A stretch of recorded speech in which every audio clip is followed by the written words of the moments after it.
அர்த்தங்கள் இருக்கு. சந்தோஷ தியானம் அப்படிங்கிற கான்செப்ட் இன்னைக்கு ரொம்ப வைரலா போயிட்டு இருக்கு. ஸோ உங்களோட பார்வையில நீங்க எப்படி சார் பாக்குறீங்க சந்தோஷ தியானம்? சந்தோஷ தியானம் ஒரு மனிதனுக்கு தேவை ஃபர்ஸ்ட் ஆஃப் ஆல். ஏன்னா சந்தோஷத்தை கொடுக்கறதுக்கு இன்னைக்கு யாருமே இல்லை. இதுதான் உலக இன்னைக்கு பேசிக்கா தியானம் அப்படின்னு சொல்லுவோம்னா கண்ணை மூடுனா தியானம்னு நம்ம நினைக்கிறோம். கண்ணு மூடுனோடனே ஆள் மனசு கவலைகளும் குழப்பமும் பிரச்சனைகளும் வரும்போது எண்ணிக்கை தியானம் நடக்குது.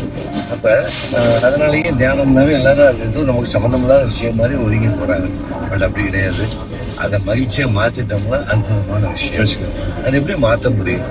உங்களுக்கு வாழ்க்கையில நடந்த மகிழ்ச்சியான தருணங்களை, நடக்க போற தருணங்களை, இல்லை உங்களுக்கு பிடிச்ச விஷயங்களை அதை கற்பனை பண்ணி அதை விஷுவலைஸ் பண்ணி ஒரு 10 நிமிஷம் கண்ணை மூடி ஸ்ட்ராங்கா உட்காந்துட்டீங்கன்னா ஆள் மனசுல வர எண்ணங்கள் அடிபட்டுரும்.